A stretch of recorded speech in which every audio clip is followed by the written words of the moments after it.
In this week's video, we're installing a full exhaust system on my 2018 Silverado. Stick around, stay tuned, and let's roll to that intro.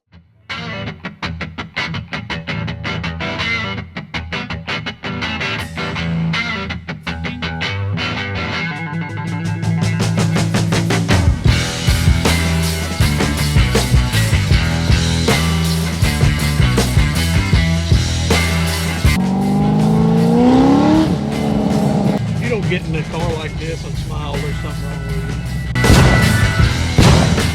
Before we start this video, I want to give you a public service announcement. This is for off-road use only, meaning that you want to check with your state. Each state is different as far as emissions go. Some people have a strict emissions policy and some people do not. I'm in a state that isn't really that strict on emissions, so I'm doing away with my catalytic converters. You'll have to do your own research and do your own work. All I can tell you is what I'm doing here today, so take that with a grain of salt. Now, before we get started and before I introduce you to what we are putting on this truck, I'm going through right now and just spraying everything with a liberal amount of PB Blaster because LS's and LT's are well known for breaking the bolt off in the head. And that's not something we want. That's going to end up to more work and a bad day. And I'm trying to save both, not only on myself, but you guys as well. The headers that we're putting on here today are from DYNOVOX. Now, DYNOVOX hit me up around a year ago for a sponsorship. I actually showcased these headers a while back, but obviously I never put them on.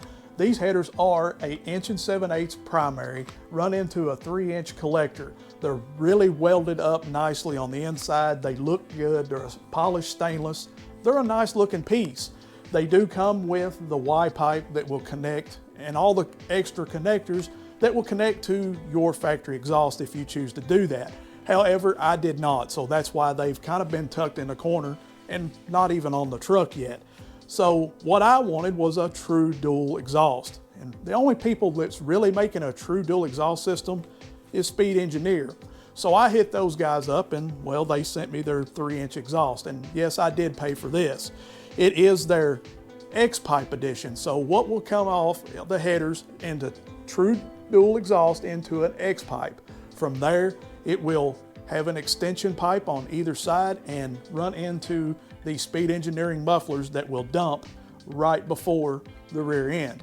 Now, it's not going to stay like that. We'll eventually run a true dual exhaust out the back, but today we're just doing it this way. First thing you want to do is remove your tires and wheels. Mine are removed and I have jack stands underneath the A-arms. Now, you can put your jack stands underneath your frame, which is what most people would do, but I particularly like mine under the A-arms because it gives me more room to crawl underneath the truck and the jack stand's not in my way.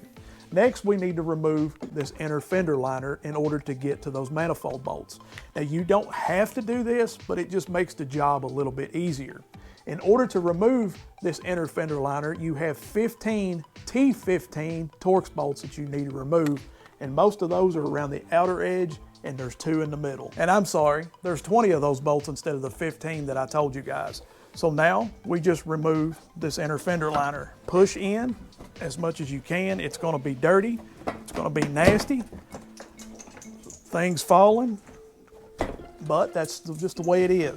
Apparently we've had a critter in here at some point in time, but we're going to clean all this up right now. So pull all of this out.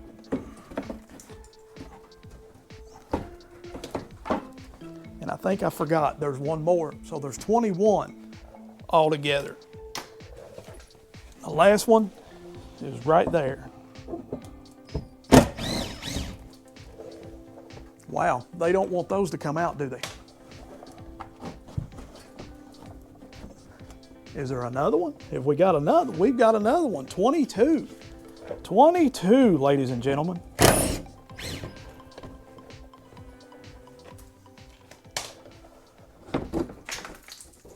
Wow, and the acorns. What a mess. What's up, everybody? It's the next morning. Now, if you'll recall earlier in the video, I told you guys that you needed to get some sort of penetrating oil, whether it was WD-40, PB Blast, or whatever you like to use. And make sure to use a liberal amount on the bolts that you're getting ready to take loose, specifically the bolts that go through the manifold into the head and the 3 bolts on each side where the cats connect to the manifold. So off camera, I actually went in here and tried to break some things loose, and it just did not feel right. I was like, yeah, let's back off.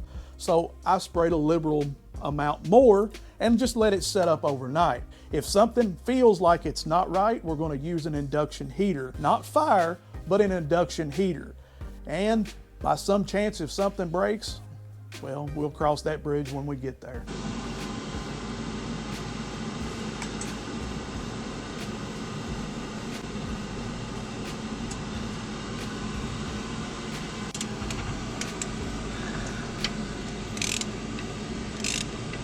The manifolds are off the truck, both sides, and there's no broken bolts.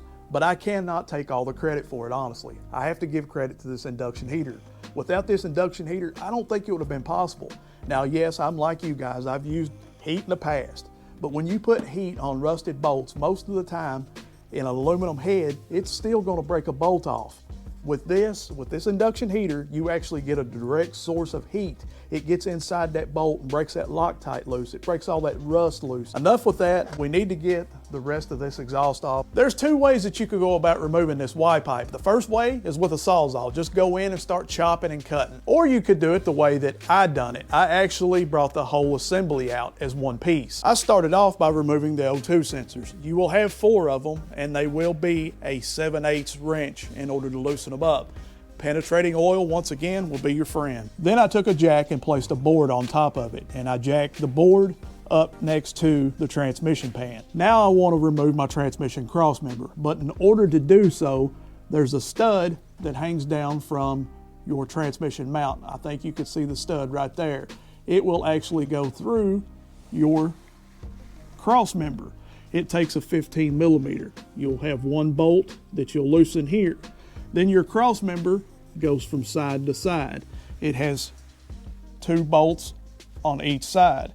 Both of those are 21 millimeter. This next part was a lot of aggravation that I did not want to deal with. So as you could see, this is like a slip fit pipe that it swivels. Now you can try to remove the 13 millimeter nut like I did and try to remove the clamp and beat and pull, and yeah, you eventually can get it off, but I'm not worried about all that. I wanted this assembly as one assembly, and obviously it is. We can beat this off of here now if we would like, but what I did was just chop it off with a Sawzall. The rest of the exhaust is totally up to you. I did take time to remove the rubber hangers because I am going to reuse those, but as for everything else, well, you can see it's been just Sawzalled off. Now it's time for reassembly, and yes, I started on the passenger side first because I believe it's going to be easier. As you can see, it's already in for the most part. It went in from the bottom. Yes, I did have to remove all of my spark plugs, which brings me to, if you need to replace your spark plugs, now's the time to do it while everything's already tore apart. Save yourself some time and some money. So the gasket is on, and we are using ARP exhaust bolts, part number 4341103. Now, this side's gonna be pretty easy, I can already tell. However, the driver's side is going to be a bit of a pain. And yeah, there's not much room down here, especially with that steering shaft in there. So we might have to remove that steering shaft. I'm not 100% sure yet, but we'll cross that bridge when we get there. Okay, I've got some updates for you guys. So as last you've seen, we already had this header in, but we was missing the 2 bolts and we was missing plugs and some little odds and end things. So as you can see, all of the bolts are now in. They're just snugly fitted, so I can actually move this header in and out a little bit. We do have our O2 sensor in, and guys, I did have to get an extender, so I'll give you the part number up on the screen for that. And then what I've done is I've got some heat sheathing. Now you can get this stuff at any parts store. I think I actually got this from maybe Summit or Jegs. I'm not 100% sure where this actually came from, but what I've done is actually put it around down in here where it goes to the starter and some of the sensors and power wires and stuff, because obviously this is a lot closer. And I've also moved some of the wiring, kind of readjusted everything, put zip ties in other places, just kind of rearranged everything. So this side is pretty much where I'm gonna leave it for now. Now I told you guys over here on the driver's side we was gonna have some issues, that I thought maybe that I would have to possibly remove the steering arm. Well, that's not so much gonna be the case as I can tell. It is in, but it is touching the steering arm. So what's gonna have to happen is I'm gonna have to massage the number 1 tube on this one right here. And I'm gonna mark it and pull it back out and actually just massage it a little bit with a hammer. Now, if you've watched anything to do with Freiberger and Finnegan and Engine Masters, dynoing and all that stuff, they will tell you that that does not hurt horsepower whatsoever. In fact, just about every aftermarket header that you have, you're probably gonna have to massage at some point. So this one, we're gonna have to bang it in just a little bit. So I'm gonna take a marker and I'm gonna mark the top and I'm gonna mark the bottom and I'm gonna pull this header back out and massage a little bit and then bolt her up. As you can see, the header is loosely fitted. It's not torqued down, but it is bolted to the head. The last that you've seen, we actually had to massage this number 1 tube right here because it would not fit past the steering shaft. If you didn't really see what was going on and what I done here, I actually took some heat, heated that number 1 tube up really well where I was gonna bend it at, and I found a big socket. I think it's like a 28 millimeter or something. And then I took a pair of vice grips and hooked to that socket so I could hold it. Then I took a BFH or a big freaking hammer and just started beating on that socket right on that tube. And that gave me the contour that I needed to go around that steering shaft. Now you can use just a hammer and beat it, but you're gonna have dimples. It's just gonna look kind of generic looking. I wanted it to look presentable, so that's why we used a socket, and it looks good other than all the fingerprint marks and stuff like that, which we'll clean off in a little while. But as you can see, it is loosely fitted, and I left it like that so I have room and adjustment for when I get ready to put this X-pipe on. I want to be able to move it and adjust it as needed, not only up here, but down here as well. And then I can torque and tighten everything down as need be. Now I did about make a huge mistake. Well, I did. That last bolt back here on the driver's side, the very, very back one, it's a booger. And if you, I'm telling you guys, it's all by feel. You're not gonna see it. And well, I went in cross-threaded. I felt it, I knew it, but there was nothing I could do at that point. I was already too far in. So I had to pull everything back apart, and then luckily I have a tap and die set, so I actually re-tapped the back bolt, which it wasn't very much, it was just the entrance, but still yet, that entrance was enough to cause a problem, or would be a problem.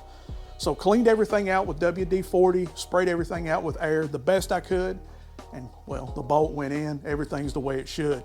But I just wanted to give you updates. I want to let you know that be careful on that back bolt. It is and will be a problem. So anyways, we're ready to put our X-pipe on, we're ready to get our mufflers on and get everything situated. Now, I'm not going to show you any more. The next thing you see will be it bolted up and we will be ready for a startup. So stick around, stay tuned. I'll see you guys in a few.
going to do this truck any justice at all. It sounds incredible. It's got a good deep tone to it, especially when you're riding around or it's just sitting here and idling, or when you're getting onto it. When you really got your foot into the floor, it does have a little bit of a crackle to it, but you know, it doesn't sound like every other truck around here. It's got a whole different tone of its own, and it's really kind of hard to explain, but it sounds insane. It's not for the faint of heart by any means. So if you use your truck for a daily driver, vacations, you're taking your family out, your kids, your young kids, you may want to rethink some of this, because you may need to put resignators in, or maybe change the mufflers, or change the design altogether. It's rowdy. It does have a little bit of a drone to it on the inside, and it vibrated everything. And that's because obviously we're dumped down. And when you have those pipes dumped down like that, all the noise is just circulating and it's coming right back into the cab of the truck, which we're going to fix that. We're going to run True Duals out the back, and that'll eliminate most of that anyway. So before we end this video, I'm going to answer the question that probably 80% of you are asking right now. Do you have a check engine light on? Well, I have my scan tool out, so yes, I do have a check engine light on. Now, I'm not going to go into great details in this video. This will be a video probably for next week. I was told that you could actually take those rear O2 sensors and just kind of zip tie them up out of the way, and you should be fine. Well, you're not. You're not fine at all. I've zip tied them up out of the way. 2 hours it was fine, and then all of a sudden the check engine light's on and it's running poorly, poor gas mileage. And when I say poorly, I mean it's not got the power that it normally has. It's a little sluggish on takeoff. It's obviously drivable. It can run fine. It's just not 100%. In next week's video, we're going to discuss more about this, and we're going to talk about how to fix it. Guys, if you like the way this truck looks, you like the way it sits, we've got the attitude right because the altitude is right. You need to hit up IHC Suspensions. They got suspension parts not only for your Silverados, your Sierras, but they got them for the Dodge Rams, your F1 Smoke'ems. They're going to get your attitude right with the altitude. And guys, if you have any questions, I am an IHC ambassador, so hit me up, ask me some questions. If I can't answer those questions, I will send you to somebody who does have the answers. IHC Suspensions. That's all I've got for you for this week's video. I love each and every one of you. But until next week, are you ready? Let's do this. Peace. I'm out.